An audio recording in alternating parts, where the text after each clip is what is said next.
They were once the backbone of American family life. Long, wide, and packed with style, station wagons ruled the roads for decades. With wood-grain sides, V8 power, and room for the whole crew, they symbolized freedom and suburbia. But as taste shifted and minivans and SUVs took over, the wagon faded fast. What was once essential became obsolete. The 1949 Plymouth Suburban was not just another station wagon. It was a groundbreaking shift in American automotive design, practicality, and philosophy. It marked the beginning of the end for the traditional wood-bodied woodies that had dominated family and utility vehicle design for decades. With its all-steel body construction, the Suburban wasn't just new, it was revolutionary, a true harbinger of the post-war modern era. While other wagons still clung to hand-fitted ash and mahogany, the Suburban quietly ushered in the era of industrialized utility and practicality. It was Plymouth's vision of what the American family needed in a changing world, and it proved to be far more prophetic than anyone realized at the time. Until this point, station wagons had been largely a luxury item, ironically.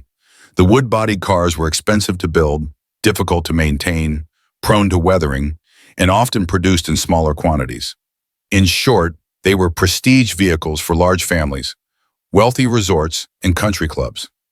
But after World War II, America was surging with new demands: affordable housing, consumer goods, and reliable cars that didn't break the bank or require constant upkeep. Plymouth, part of the Chrysler Corporation, saw this shift and responded in a bold, industrialized way. The Suburban was the first truly mass-market wagon to do away with wood and embrace steel, and it did so without sacrificing the family-first functionality that wagons promised. At the heart of the 1949 Suburban was its practical innovation. The all-steel body wasn't just cost-saving, it was strong, dent-resistant, and immune to rot. The wagon could be hosed down, parked outside, and driven daily without fear of weather or sun damage. Inside, the Suburban featured a rear seat that could fold completely flat, a novel and highly useful feature in 1949. This turned the car into a cargo hauler on demand, capable of swallowing everything from groceries and strollers to building supplies and bicycles. In an era when multi-use functionality was just beginning to be recognized as valuable, the Suburban proved you could have a family car, a work vehicle, and a weekend escape machine all in one.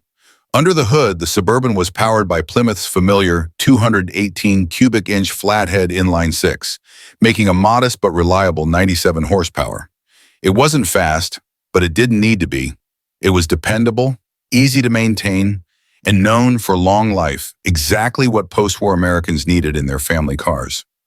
With rear-wheel drive and a column-shifted 3-speed manual transmission, it was simple to operate and easy to repair.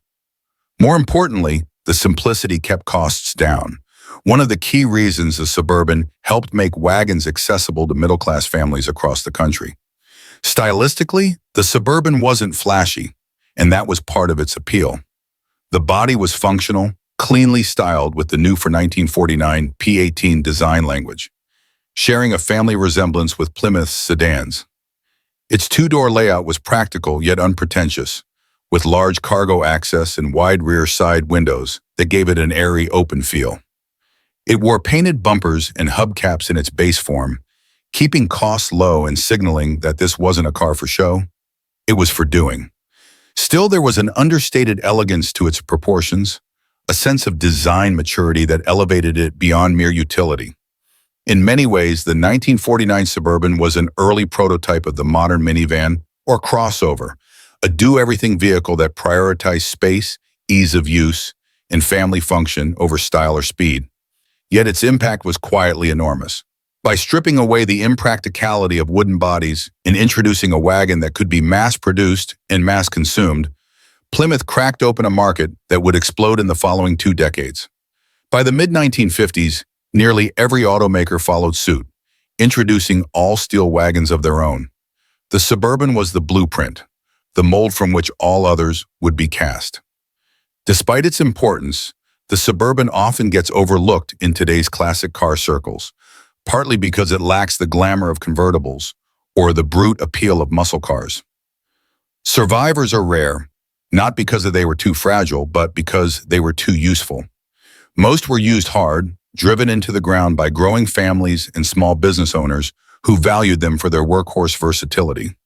Few were babied or preserved, and even fewer were considered collectible in the decades that followed. But for the historian, the engineer, and the design enthusiast, the 1949 Plymouth Suburban stands as a defining moment. It was the car that changed what a station wagon could be, paving the way for everything from the Chevrolet Nomad and Ford Country Squire to the Volvo 240 and even the Chrysler minivans of the 1980s.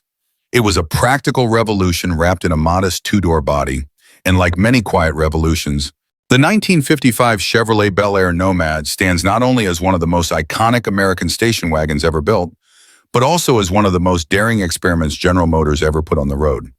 Though it was a commercial gamble that didn't quite pay off in its own time, the Nomad's legacy is that of an automotive masterpiece, a car that blended two disparate worlds, sports car flair and station wagon utility. And while it failed to capture the hearts of middle-class buyers in the showroom, it eventually captured the imagination of collectors, designers, and dreamers everywhere. The Nomad had its roots in the radical 1954 Corvette Nomad Motorama show car, a two-door wagon built on the Corvette's chassis with a fiberglass body and jet-age curves. It was a fantasy vehicle, a futuristic surfboard hauler with the lines of a European sports coupe and the practicality of an American hauler. While the production Nomad wouldn't use the Corvette's underpinnings, the design spirit carried over almost unchanged when Chevrolet adapted the idea onto its all-new 1955 full-size Bel Air platform. The result was jaw-dropping. A long-roof two-door wagon with swept-back pillars, a sharply raked B-pillar, flared rear haunches, and a wraparound rear hatch window that looked like it belonged on a concept car, not a family grocery getter. Underneath the 1955 Nomad rode on the standard 115-inch Chevrolet passenger car wheelbase, shared with the Bel Air coupes and sedans. But the sheet metal from the A-pillar back was exclusive to the Nomad, making it one of the most expensive vehicles GM built at the time, not only for buyers, but for Chevrolet itself. The roofline was low and sleek, impractical for tall passengers or cargo, but beautiful from any angle. The tailgate, with its sloped rear glass and ribbed stainless steel strips, wasn't just functional. It was automotive jewelry. Paired with the Bel Air's new for 1955 egg crate grille, hooded headlights, and jet-age dashboard, the Nomad was a rolling piece of mid-century sculpture. Mechanically, the Nomad debuted at the same time as Chevrolet's game-changing 265 cubic inch small block V8, an engine that would go on to become one of the most famous and versatile power plants in history. Early buyers could get their Nomad with either the inline-six or the new V8, along with a 3-speed manual or the Power Glide automatic. It had the bones of a reliable family car, but the face and the price tag of a showpiece.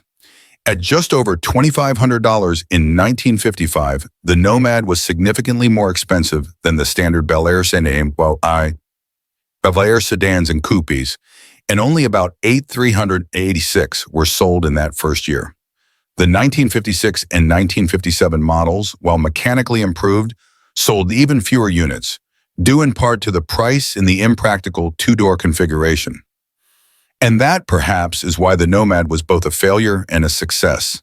It was too stylish, too expensive, and not quite functional enough for the average American family who needed 3 rows and 4 doors. Yet for those who bought them, the young, the daring, the style-conscious, the Nomad offered something completely different. It was a car that refused to choose between fun and function. It was a car for those who didn't want to give up performance and looks just because they needed to carry camping gear or a couple of kids. Unfortunately, that market was too small in the conservative 1950s, and the Nomad was quietly retired as a unique body style after 1957. Though Chevrolet would continue using the Nomad name into the 1970s, it was never again applied to anything as bold or beautiful. Today, the 1955 to 1957 Nomads, especially the 55, are blue-chip collector's items. Restored examples easily fetch 6 figures, and they are centerpieces at car shows and concours events. But it's more than just rarity or value that draws people in. It's the shape, that roofline, those polished ribs on the tailgate, the contrast between the car's functional intent and its romantic, cinematic execution. It's a car that perfectly captured the 1950s American dream, freedom, style, prosperity, and did so in a form no other vehicle dared to attempt. There's also something deeply nostalgic about the Nomad. It evokes an era when GM was at the absolute peak of its design prowess, when the company didn't hesitate to take expensive risks for the sake of art and elegance. Even among the Tri-5 Chevrolets, it's the 1955-57 Bel Airs that defined a generation. The Nomad stands alone, less a variation and more a genre of its own. It represents what happens when a company decides to build something not because it will sell in millions, but because it can poem and because someone somewhere needs to see a vision like that become reality. The 1987 Chevrolet Celebrity Eurosport wagon represents one of the final flickers of hope for the American station wagon during a decade that marked its slow and steady decline. General Motors, ever aware of shifting market trends and consumer tastes, sought to keep the midsize wagon segment alive by introducing a variant that embraced a sportier, European-inspired persona, an attempt to appeal to a younger, more style-conscious demographic while maintaining the practicality that made wagons a family staple for decades. Built on the A-body platform that underpinned the Celebrity lineup, the Eurosport wagon carried all the hallmarks of a conventional family car. A spacious interior designed to seat 5 comfortably, ample cargo room behind the rear seats, and a user-friendly layout that prioritized utility. However, GM layered on several unique design cues to distinguish the Eurosport from its more pedestrian siblings. The most striking feature was the distinctive blacked-out trim, replacing the usual shiny chrome, lending the car a more aggressive modern appearance that contrasted sharply with the wood grain and bright metal accents typical of classic wagons. Red accent stripes ran along the body sides, subtly signaling sportiness without overwhelming the eye. Eurosport badging adorned the rear hatch and front grille, cementing the wagon's attempt at a performance-inspired identity. Inside, the changes were more restrained but meaningful. The suspension was tuned firmer than the standard Celebrity, borrowing handling characteristics from European hatchbacks and sedans that prize precision and driver engagement. The cabin featured bucket seats with patterned upholstery rather than a traditional bench, as well as a center console housing the shifter, reflecting a shift away from strictly family-oriented design toward a sportier vibe. These upgrades aim to give the driver a more connected feel behind the wheel, a nod to the growing importance of driving dynamics even in family cars during the 1980s. Underneath, the Chevrolet Celebrity Eurosport wagon offered a choice of modestly powered engines. The base was typically a 4-cylinder, while an optional V6 provided a bit more pep. Both engines prioritized fuel economy and reliability over outright performance, a necessity as fuel efficiency became a paramount concern for buyers in the post-oil crisis era. The front-wheel drive layout further enhanced interior space and made the car more manageable in adverse weather, but it also signaled a departure from the traditional rear-wheel drive, V8-powered wagons of the previous generation. Despite these efforts, the Eurosport struggled to escape the shadow of the station wagon's fading image. The sportiness was largely cosmetic rather than transformative, leaving the car caught between two worlds. Too mundane for true enthusiasts, yet too modern and stripped down for buyers nostalgic for the big, wood-paneled wagons of yesteryear. In a market increasingly dominated by minivans like the Dodge Caravan and Chevrolet Astro, and the rising popularity of SUVs such as the Jeep Cherokee, the station wagon became a tough sell. Families valued sliding doors, configurable seating, and rugged styling, which wagons like the Eurosport couldn't offer. Sales reflected this ambivalence. The 1987 Celebrity Eurosport wagon moved steadily enough to justify its production, but failed to make a lasting impact.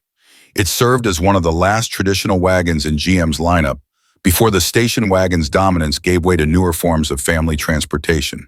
By the early 1990s, the midsize wagon segment was nearly extinct, and the Celebrity itself was discontinued, replaced by more contemporary car designs and crossover SUVs. Today, the Chevrolet Celebrity Eurosport wagon holds a special place in the memories of those who lived through the waning days of the American wagon era. It's neither a prized collectible nor a headline-grabbing muscle car, but it embodies a transitional moment in automotive history when manufacturers grappled with balancing heritage and innovation amid rapidly changing consumer demands.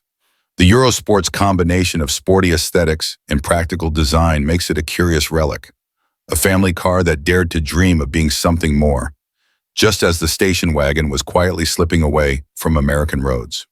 For enthusiasts and historians, the Celebrity Eurosport wagon is a snapshot of the 1980s automotive landscape, a time of experimentation, uncertain identity, and shifting cultural values.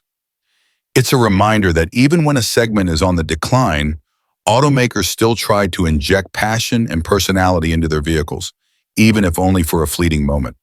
While it didn't save the station wagon, the 1987 Celebrity Eurosport wagon's legacy lives on as a symbol of the era's complexities, contradictions, and automotive dreams.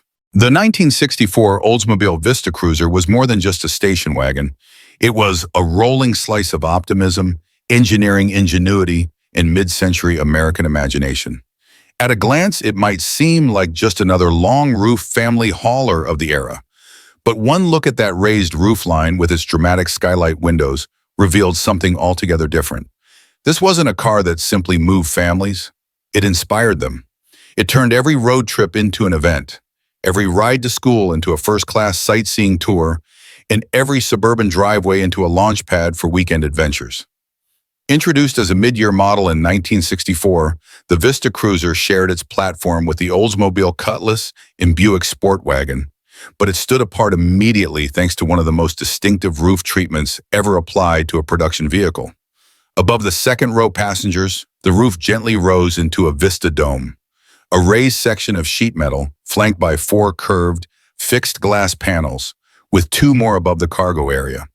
This created an airy, light-soaked interior unmatched by anything else on the market. It felt futuristic, adventurous, even luxurious, in a way no ordinary wagon could. Mechanically, the Vista Cruiser was no slouch either. The 1964 model came standard with Oldsmobile's Jetfire Rocket 330 cubic inch V8, an engine that was as smooth as it was responsive. Mated to a two-speed Jetaway automatic transmission or an optional three-speed manual, it offered impressive torque and highway cruising capabilities, which made it ideal for both urban errands and long family road trips. Many were ordered with the high-compression four-barrel version of the 3D, which produced a healthy 290 horsepower, more than enough to move the big-bodied cruiser with confidence. And for those with an eye on performance, there was even a dealer network willing to sneak in more potent parts borrowed from Oldsmobile's 442 line, giving the Vista Cruiser unexpected muscle car credentials. But numbers don't tell the whole story. What made the 1964 Vista Cruiser truly special was how it looked and felt. From the outside, the elongated roof and rear glass seemed to echo a futuristic train car or a mid-century architectural showcase. From the inside, passengers were treated to nearly 360 degrees of outward visibility. Kids loved it, adults admired it, and the sheer uniqueness of its design turned heads in a way that no standard station wagon could ever hope to match. Oldsmobile marketing leaned into this distinctiveness. Ads showed smiling families taking in the views, basking in sunlight as they traveled across America. One slogan read, "More room, more vision, more vacation fun." And for once, the marketing wasn't exaggerating. This was a car that invited you to look out, look up, and imagine more. As the decade wore on, the Vista Cruiser continued to evolve. The glass roof would remain a signature feature into the early 1970s, and the model would eventually offer three-row seating, larger V8s, and more luxurious interiors. But something about the early cars, especially the original 1964, remains particularly charming. It was the first, the boldest, the one that captured the most attention because it dared to do something no other wagon had tried. And its cultural impact didn't stop when the last one rolled off the line. For many Americans, the Vista Cruiser became a nostalgic touchstone, a vehicle that embodied the innocence, ambition, and family-centric energy of the 1960s. That enduring appeal is part of what led the creators of That '70s Show to make the Vista Cruiser the Foreman family's car. It wasn't just a prop, it was a character in itself, carrying Eric and his friends on countless fictional misadventures while reminding millions of viewers of their own childhood rides in the backpack seat. Today, the 1964 Vista Cruiser holds a special place in the hearts of wagon lovers and collectors. Original examples, especially those with factory options like air conditioning, power tailgates, and the more powerful V8s, are highly sought after. Restored models gleam under the sun like time capsules, their glass roofs still capturing the light and imagination of onlookers, just as they did over half a century ago. It's a testament to a moment in American automotive design when practicality didn't have to mean boring, when a family car could be innovative, stylish, and even a little bit magical. In the end, the 1964 Vista Cruiser wasn't just a new kind of wagon, it was a new way to see the world. And for those lucky enough to experience it, even from the third row, the view was unforgettable. The 1969 AMC Rebel SST wagon is one of those glorious contradictions in automotive history, a car that was both a sensible family hauler and a hidden performance threat, built by a company that never quite played by the rules. In a time when Detroit's Big Three dominated every segment, from luxury sedans to muscle cars to utilitarian wagons, AMC dared to carve out its own identity. The Rebel SST wagon was a perfect embodiment of that spirit, offbeat, underrated, and strangely compelling. It was AMC's answer to the question, can practicality be fun? And for a brief moment, the answer was a resounding yes. By 1969, AMC was deep into its campaign to shake off its reputation as the maker of beige economy cars. With the introduction of the AMX, Javelin, and Rebel machine, the company was flexing new muscle. But AMC knew that not every buyer wanted a two-door performance car. Some had kids, some had monos, some had a need for cargo space, but still craved the thrill of a V8 underfoot. Enter the Rebel SST wagon. The SST trim, short for Super Sport Touring, was AMC's premium offering on the Rebel line, and it wasn't just about cosmetic flair. Beneath its clean, squared-off wagon body, you could spec a proper power plant, a 343 cubic inch V8 producing up to 280 horsepower and 365 pound-feet of torque. That wasn't just decent. That was full-size muscle car territory for the era, stuffed into a mid-size wagon that weighed under 4,000 pounds. With a 4-barrel carburetor and optional shift command automatic transmission, the SST wagon could surprise far more stylish muscle cars at a stoplight, all while hauling kids, groceries, and the family dog in the back. The styling, while conservative, had a kind of honest, no-nonsense charm. The Rebel line had been subtly updated for 1969 with a cleaner grille, simpler side profiles, and full-width taillights that gave it a squared, planted look. The wagon's long roofline and rear overhang maximized cargo space, while details like optional woodgrain siding and deluxe wheel covers gave it a little upscale flair. But unlike a Ford Country Squire or a Chevy Kingswood estate, the Rebel SST didn't rely on flash. It was muscular and masculine in a quiet, confident way. Inside, the Rebel SST was simple but functional, with options for high-back bucket seats, air conditioning, power windows, and even an AM/FM stereo.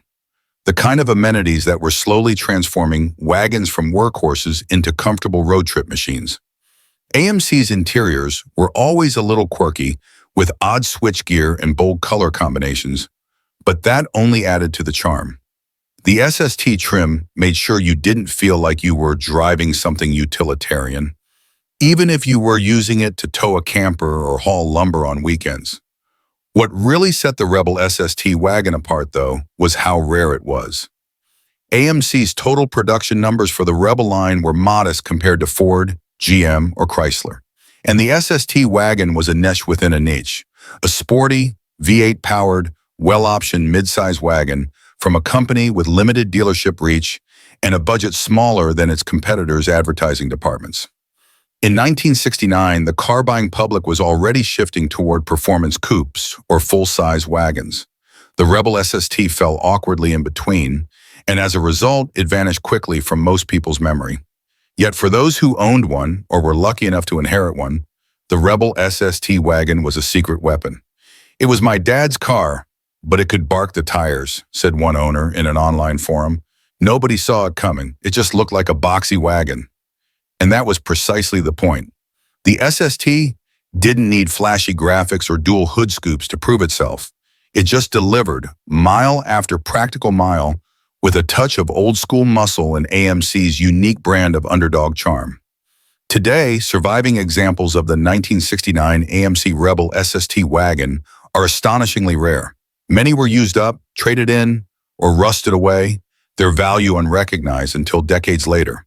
But among AMC collectors and wagon enthusiasts, they've become prized oddities, relics from a time when an automaker with half the resources of its rivals still had the guts to offer something different, something daring.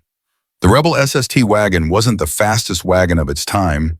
It wasn't the flashiest, the most luxurious, or the best-selling, but it was arguably the most emblematic of AMC's entire philosophy.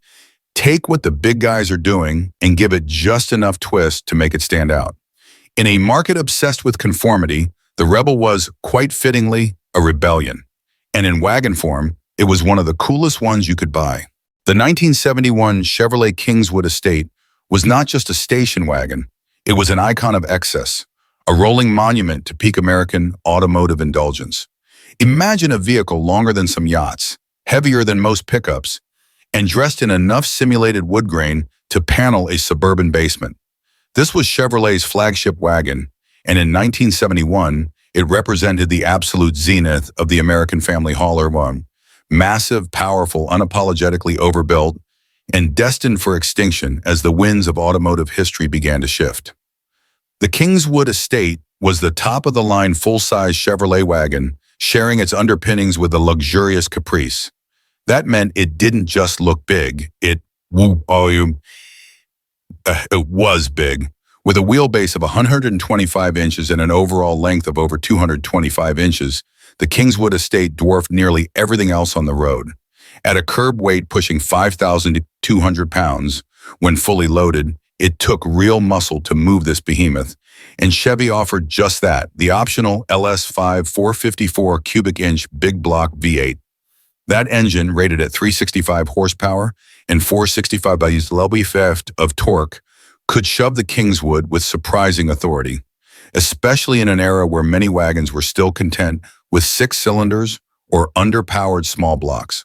Mated to a TH400 automatic transmission, it could haul a trailer, a family of 8, and a boat, all while smoking the rear tires if you weren't careful. But performance came at a price. Gas mileage hovered somewhere in the 8-10 mpg range, and that was on a good day with a tailwind and downhill. Inside, the Kingswood estate was a decadent time capsule of early 70s America. Plush bench seats, acres of vinyl and wood grain, padded dashboards, and a dazzling array of chrome and knobs awaited the driver. Optional extras included air conditioning, a tilt steering wheel, cruise control, power windows, and even an 8-track stereo, all geared toward making road trips feel like domestic flights. And of course, the real party was in the way back. The third-row seat, rear-facing, tucked under a raised roofline with its own little window to the world. For many kids, it was the ultimate place to ride, waving at cars behind, pretending to be spies, or just getting queasy from the smell of exhaust fumes and too much motion. But as bold and luxurious as the Kingswood estate was, it was also a harbinger of an era about to collapse under its own weight. The 1971 model came just before the first wave of tightening emissions regulations, rising insurance premiums, and most critically, the 1973 OPEC oil crisis that would gut demand for thirsty behemoths like this. Though it was built with pride and power, the Kingswood was the product of a world that assumed gas would always be cheap and size would always sell. By the mid-1970s, families began trading in these land barges for smaller, more efficient wagons, and eventually for minivans and SUVs. Today, the 1971 Kingswood estate is a rare bird. Many were used hard, rusted out, turned into demolition derby fodder, or crushed during the gas crunch. Survivors are prized by collectors who love their sheer absurdity, presence, and throwback charm. They remain conversation pieces at every car show they appear in, with passers-by often marveling, "I haven't seen one of those in decades." One owner once summed it up perfectly. "It's like driving your living room down the freeway, but it turns heads. People feel this car." And he's right. You don't pilot a Kingswood estate, you command it. It may have been the beginning of the end for the American full-size wagon, but in 1971, the Kingswood wasn't going quietly. It was going big, going bold, and taking the whole family and their luggage with it. The 1972 Buick Sport Wagon was a remarkable chapter in American automotive history. A vehicle that combined Buick's hallmark luxury and smoothness with the practicality demanded by growing families in an era when station wagons were the undisputed kings of the suburban driveway. It wasn't just a functional vehicle to haul kids and groceries. It was a stylish, refined statement of mid-century optimism and prosperity, packaged in a unique and forward-thinking design that few other wagons of the era could match. Built on the General Motors A-body platform, the 1972 Sport Wagon shared much of its underpinnings with the Oldsmobile Vista Cruiser and Chevrolet Chevelle Wagon. Yet it carved out its own identity with upscale appointments and, most notably, the signature sky roof, a multi-panel panoramic glass roof that stretched over the second-row seats.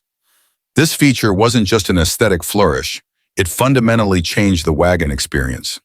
Passengers riding in the rear could soak in natural sunlight or gaze at the clouds above, creating a sense of openness and spaciousness rare in any car of the time.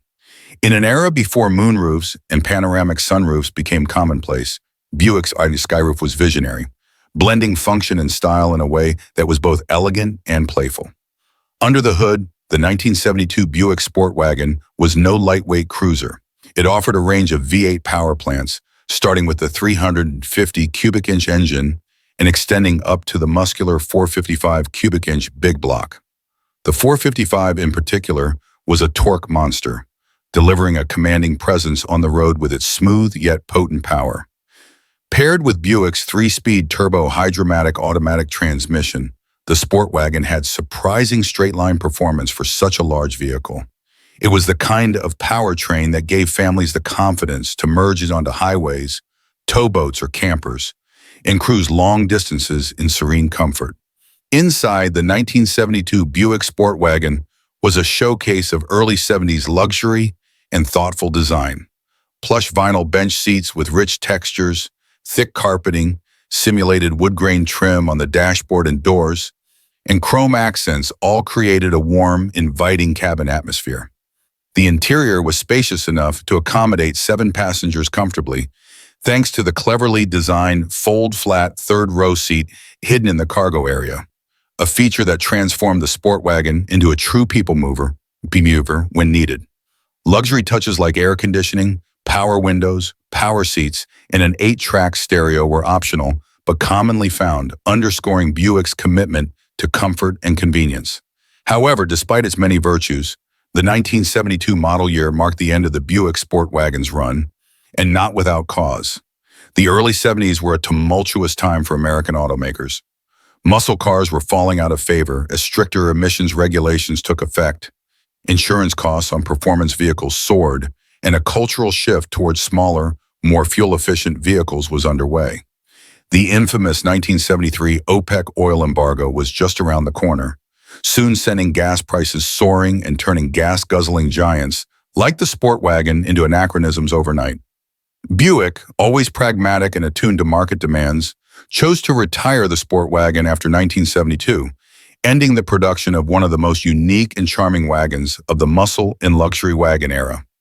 Its successor models lacked the panoramic glass roof and big block power, favoring instead more conventional, economy-minded designs that mirrored the changing tastes of American consumers. Today, the 1972 Buick Sport Wagon stands as a fascinating relic, a rare blend of style, luxury, and performance that few wagons have ever matched.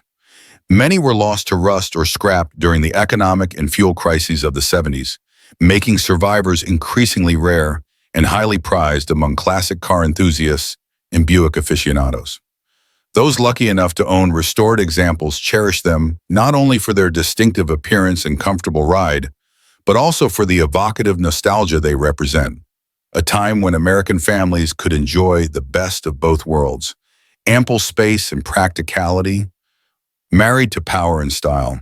Collectors often say that driving a 1972 Buick Sport Wagon is like stepping back into a gentler era, one where even a family car could feel special, elegant, and a little bit magical.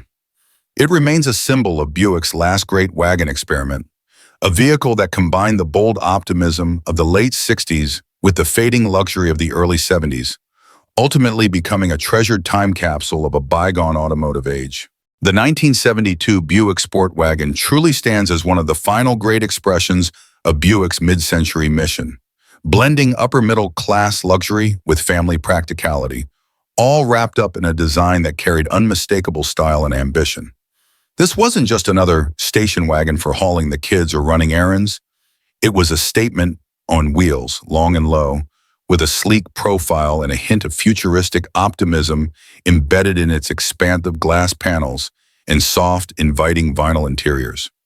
It embodied Buick's vision of the American dream at its peak, just before that dream began to buckle under the shifting economic and cultural realities of the 1970s. Built on GM's versatile A-body platform, shared with the Oldsmobile Vista Cruiser and Chevrolet Chevelle Wagon, the Sport Wagon distinguished itself through its upscale features and one standout design marvel: the panoramic skyroof. This series of fixed glass panels stretched over the second-row seats, flooding the cabin with natural sunlight and granting passengers an almost airy openness, rare in the automotive world of its day. It wasn't merely a practical family car.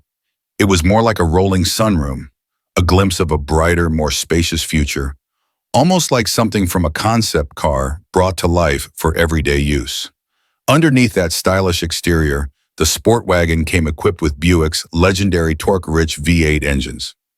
While many buyers chose the reliable 350 cubic inch V8, an optional upgrade was the mighty 455 Big Block, a brute of an engine that turned this family hauler into a surprisingly fast, powerful machine. Paired with Buick's smooth 3-speed turbo Hydramatic automatic transmission and a suspension tuned for comfort, the Sport Wagon glided down highways like a luxury sedan in disguise, ready to haul a family, a week's worth of vacation gear, and still have enough power left to cruise past slower traffic with ease. The interior of the 72 Sport Wagon was quintessential Buick luxury, offering pillow-soft bench seats, rich fake wood-grain dashboards, chrome accents, and all the refinement that made GM's mid-tier luxury division so beloved.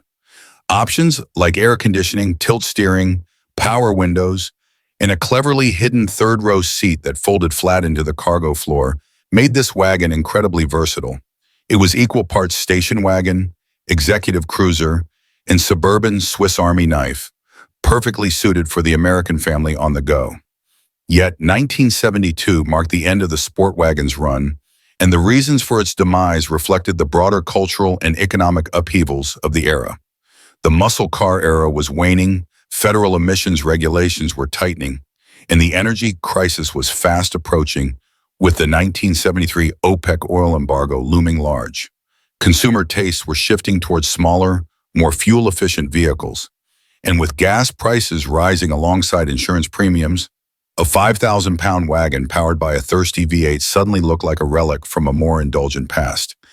Buick, attuned to the pulse of Middle America, recognized this shift and quietly retired the Sport Wagon after the 1972 model year. The Sport Wagon was replaced by more conservative mid-size wagons that lacked its panoramic glass roof and big block bravado. Features that once made it stand out now seemed excessive and impractical in the new landscape. What had been a forward-thinking combination of style and substance was suddenly seen as a gas-guzzling dinosaur in a world moving towards efficiency and restraint. Today, the 1972 Buick Sport Wagon remains a largely forgotten treasure, overshadowed by the more famous Oldsmobile Vista Cruiser and mostly cherished by wagon enthusiasts, vintage Buick collectors, and those who remember its rare blend of space, power, and style. Survivors are scarce. Many were driven into the ground, rusted out, or stashed away during the fuel crisis. But those who have restored these wagons know the truth. This was one of the last vehicles to offer the full package: roominess, speed, luxury, and a literal view of the sky. As one devoted collector aptly put it, "When I drive mine, people stop and stare, not because it's the fastest or flashiest car on the road, but because it reminds them of a time when even a family car could feel a little magical." The 1972 Buick Sport Wagon stands as a nostalgic emblem of an era when automotive design dared to dream big, and families could ride in style under an endless sky. The 1980 Ford Fairmont Squire wagon occupies a unique and somewhat melancholy place in automotive history, marking the twilight of the classic American station wagon era as the industry faced the seismic shifts of the late 1970s and early 1980s. This vehicle embodied the difficult compromises automakers like Ford had to make to survive in a rapidly changing marketplace where fuel crises, emissions regulations, and evolving consumer preferences forced a hard rethink of design, performance, and identity. When the Fairmont Squire arrived, the days of giant, chrome-laden, wood-paneled wagons that epitomized 1950s and 60s American family life were long over. The traditional woody wagon with its genuine wood or simulated woodgrain trim had become a symbol of a bygone-era post-war prosperity and leisurely family road trips. By 1980, nostalgia for that style remained, but the reality of higher fuel prices, safety mandates, and more stringent emission standards meant cars had to be smaller, lighter, and more efficient. The Fairmont Squire wagon was Ford's attempt to preserve some of that familiar wood-paneled charm while adapting to the constraints of the new automotive landscape. Built on the Fox platform, a revolutionary yet cost-effective architecture that underpinned many Ford models for the next decade, the Fairmont Squire was a downsized, lighter, and more economical alternative to the giant wagons of the previous generation.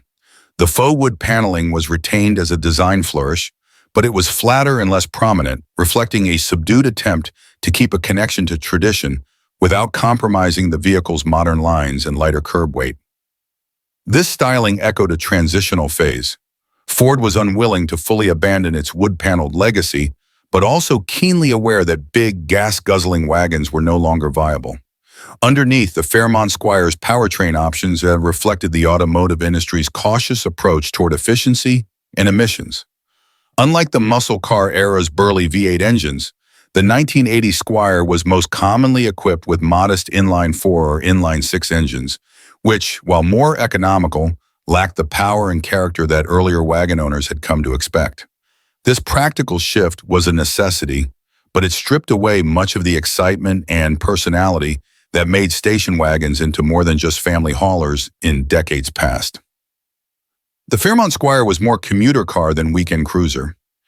Inside, the cabin was designed to be functional, comfortable, and efficient, but it lacked the warmth and luxury cues that had once been standard in wood-paneled wagons. The upholstery was simpler, the dashboard more utilitarian, and materials were lighter and more cost-conscious. While practical features like air conditioning, power windows, and AM/FM radios were available, the overall interior atmosphere felt restrained and less engaging. The third-row seat was present but smaller and less comfortable than the sprawling rear-facing benches of earlier models, underscoring the shift toward compactness and efficiency. Perhaps the most telling aspect of the 1980 Fairmont Squire wagon was how it struggled to capture buyers' imaginations in a marketplace increasingly dominated by the rise of fuel-efficient imports and the growing popularity of minivans and SUVs, vehicles that would soon redefine family transportation. The Squire wasn't spacious or powerful enough to appeal to nostalgic wagon lovers, nor was it sporty, modern, or efficient enough to attract younger buyers turning toward Japanese hatchbacks and smaller station wagons from brands like Toyota and Honda. This identity crisis was reflected in its sales numbers. The Fairmont Squire sold reasonably well for a downsized wagon, but never approached the popularity of earlier Ford wagons or the burgeoning competition. It was overshadowed not only by Ford's own upcoming products, but also by a broader shift in American automotive tastes that would soon leave the traditional station wagon format largely behind. By the early 1980s, the Fairmont Squire was quietly discontinued, making way for more modern family transport options that better match the economic and cultural realities of the time. The wood panel wagon itself faded further into history, its nostalgic appeal overtaken by a new generation's embrace of practicality, fuel economy, and evolving styles. Today, the 1980 Ford Fairmont Squire wagon remains an overlooked curiosity, a vehicle caught between eras, struggling to hold onto a fading legacy while facing an uncertain future. For collectors and enthusiasts who appreciate the nuanced story of American automotive evolution, it stands as a poignant reminder of how quickly the landscape changed and how even iconic traditions like the wood-paneled family wagon could be rendered obsolete by forces far beyond styling and power. The 1987 Chevrolet Celebrity Eurosport wagon represents one of the final flickers of hope for the American station wagon during a decade that marked its slow and steady decline. General Motors, ever aware of shifting market trends and consumer tastes, sought to keep the midsize wagon segment alive by introducing a variant that embraced a sportier, European-inspired persona, an attempt to appeal to a younger, more style-conscious demographic while maintaining the practicality that made wagons a family staple for decades. Built on the A-body platform that underpinned the Celebrity lineup, the Eurosport wagon carried all the hallmarks of a conventional family car. A spacious interior designed to seat five comfortably, ample cargo room behind the rear seats, and a user-friendly layout that prioritized utility. However, GM layered on several unique design cues to distinguish the Eurosport from its more pedestrian siblings.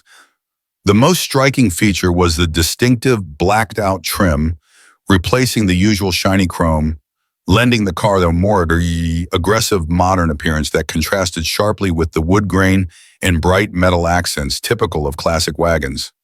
Red accent stripes ran along the body sides, subtly signaling sportiness without overwhelming the eye. Eurosport badging adorned the rear hatch and front grille, cementing the wagon's attempt at a performance-inspired identity. Inside, the changes were more restrained but meaningful. The suspension was tuned firmer than the standard Celebrity, borrowing handling characteristics from European hatchbacks and sedans that prize precision and driver engagement. The cabin featured bucket seats with patterned upholstery rather than a traditional bench, as well as a center console housing the shifter, reflecting a shift away from strictly family-oriented design toward a sportier vibe. These upgrades aim to give the driver a more connected feel behind the wheel, a nod to the growing importance of driving dynamics even in family cars during the 1980s. Underneath, the Chevrolet Celebrity Eurosport wagon offered a choice of modestly powered engines. The base was typically a four-cylinder, while an optional V6 provided a bit more pep. Both engines prioritized fuel economy and reliability over outright performance, a necessity as fuel efficiency became a paramount concern for buyers in the post-oil crisis era. The front-wheel drive layout further enhanced interior space and made the car more manageable in adverse weather, but it also signaled a departure from the traditional rear-wheel drive, V8-powered wagons of the previous generation. Despite these efforts, the Eurosport struggled to escape the shadow of the station wagon's fading image. The sportiness was largely cosmetic rather than transformative, leaving the car caught between two worlds.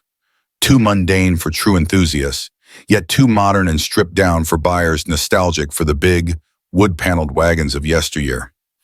In a market increasingly dominated by minivans like the Dodge Caravan and Chevrolet Astro, and the rising popularity of SUVs such as the Jeep Cherokee, the station wagon became a tough sell. Families valued sliding doors, configurable seating, and rugged styling, which wagons like the Eurosport couldn't offer. Sales reflected this ambivalence. The 1987 Celebrity Eurosport wagon moved steadily enough to justify its production, but failed to make a lasting impact. It served as one of the last traditional wagons in GM's lineup before the station wagon's dominance gave way to newer forms of family transportation. By the early 1990s, the midsize wagon segment was nearly extinct, and the Celebrity itself was discontinued, replaced by more contemporary car designs and crossover SUVs. Today, the Chevrolet Celebrity Eurosport wagon holds a special place in the memories of those who lived through the waning days of the American wagon era. It's neither a prize collectible nor a headline-grabbing muscle car, but it embodies a transitional moment in automotive history when manufacturers grappled with balancing heritage and innovation amid rapidly changing consumer demands. The Eurosport's combination of sporty aesthetics and practical design makes it a curious relic, a family car that dared to dream of being something more, just as the station wagon was quietly slipping away from American roads.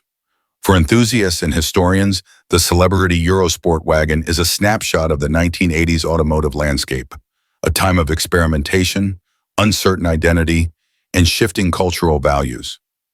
It's a reminder that even when a segment is on the decline, automakers still try to inject passion and personality into their vehicles, even if only for a fleeting moment. While it didn't save the station wagon, the 1987 celebrity Eurosport wagon's legacy lives on as a symbol of the era's complexities, contradictions, and automotive dreams.